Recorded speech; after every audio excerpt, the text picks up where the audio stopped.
Hello there, this is Jenny from Designs with Paper. Thank you so much for stopping by my channel. I have some graduation cards and heat embossing, so get comfy and let's get crafty. I am working with this stack of supplies here. I have 2 pieces of cardstock. It is a Nina Solar White 80-pound cardstock, and it is cut down to 4 1/4 inches by 5.5 inches. I will be working with the My Favorite Things fireworks stamp set and the coordinating greeting stamp set. It does come with word dies, but I won't be using those today. I want to use this Celebrating with a Bang stamp set because, hey, fireworks and graduation. I am using rose gold embossing powder, and silver embossing powder because these fireworks are layering stamps. Each little burst has 2 layers, so I can create kind of a multicolor background. If I was creating them for somebody specifically and I knew their school colors, I totally could have used their colored embossing powder for their school colors, but I didn't do that. All right, this is my prep tool, the Rabbit Hole Designs Cottontail tool. It has some anti-static powder in the end there to prevent the embossing powder from sticking to anything except the ink. That just keeps you from getting strays on your project. I'm going to go ahead and start with the first layer of the stamps. So in this packaging, there's little lines drawn around the 2 pieces that go together. So that makes it really easy to figure out which 2 designs go together for each firework burst. I am pretending that I have the ability to lay these down on my card front in a random fashion and still leave space for the sentiment at the bottom, kind of the bottom left-hand corner there, or bottom right-hand corner, I think it turns out. But random and I are not friends, so we'll just go with that. Now that I have the stamps placed on the paper where I want them, I am going to pick them up with the lid of my Misty. I will go back through and add a little bit more of that embossing powder just to prevent, or the anti-static powder, words hard, sorry, anti-static powder, just to prevent the embossing powder from sticking to any of the oils or stuff that my fingers put all over the paper. I will be using Versamark ink to ink up my stamps because it is a clear ink that stays wet for a long time so the embossing powder can stick to it. I will be stamping both these stamps twice because my Versamark pad is older than some of my children and probably needs to be replaced. So yeah, there's that. I'm just going to use my hand to glide the stamps, add a little bit of pressure. I don't want to push down too hard. I don't want to kind of blur out the images.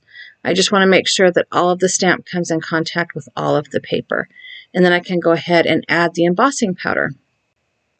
I am going to use a piece of copy paper underneath my cardstock to collect the embossing powder after I dump it out of the little container.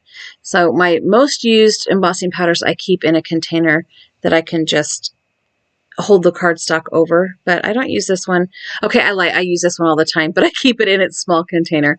And this way I can just pick up the copy paper and funnel all of that embossing powder right back into the container, and then I have it again to use. And embossing powder, it feels like you're never using it up until all of a sudden one day it's almost gone. Like you keep putting all the extra back into the container, then all of a sudden one day your container's almost gone. This might be the 2nd or 3rd container of this rose gold embossing powder that I've purchased because I love it. It is one of my favorite colors. But yeah, so there's that. I am going to use my heat gun and heat set that really quick. Once my heat gun is nice and hot, it doesn't take any time at all to get the embossing powder set. And you just need to use the heat tool on it until it is just shiny. If you overheat set it, it gets kind of dull and flat. Okay, for the second card, I'm going to leave the stamps in the same position. I'm just going to go ahead and ink those up with the Versamark ink again, and then use my anti-static power tool on the cardstock. I don't know why that word is so hard to come out today. And I'm going to go ahead and ink these up, and then I'm going to use the traditional gold embossing powder on the first layer on this card. And this is a container of Stampin' Up! Embossing powder, so I've had it for a really long time. And I'm going to just, the same thing, funnel that right back in. It's the same piece of copy paper because the embossing powder doesn't stick to it because there is no ink on it. And I'm going to go ahead and heat set that with my heat gun as well. And because it is already hot from the other card front, it's going really quickly. Heat setting is kind of like the magic, it's like the gateway drug in crafting. Once you heat set something, you're addicted to crafting. I don't know. It gets a lot of people. That's all I'm saying. The two smallest fireworks have these little teeny tiny insides, and I'm going to just use a stamp block and ink them up with Versamark ink. And I'm going to use, I planned on using silver embossing powder, but I grabbed the wrong container. So they have gold in the middle, and they didn't stamp perfectly, but that's okay because they're fireworks and they don't have to be perfect. All right, so we're going on to layer 2 here. And I'm just going to go ahead and line up the second layer of each of the stamps. And I'm looking off to the left at the stamp package so I can kind of see how they're supposed to line up. I don't think it actually really matters about getting them exact. There's kind of a basic shape, but it's not one of those layering stamps that really matters if it's perfect. I'm going to use my Versamark ink again, and this time I'm going to sprinkle silver embossing powder over the second layer of this. And this is also a little pot of Stampin' Up! Embossing powder, been in my drawer forever and ever.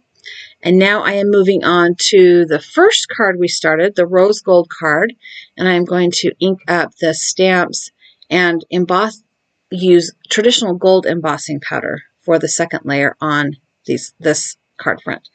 So here we go. 2 card fronts. They both have fireworks. They're both dual toned. And I need to get this Celebrate with a Bang sentiment stamped on. So I'm going to go ahead and pull out my Misty tool again and just kind of use my magnets. My paper is a little bit warped from the heat tool. Not terribly because I did have it warm already, but it is a little bit warped. And there's just enough room to snuggle that sentiment right down in there in that bottom right-hand corner.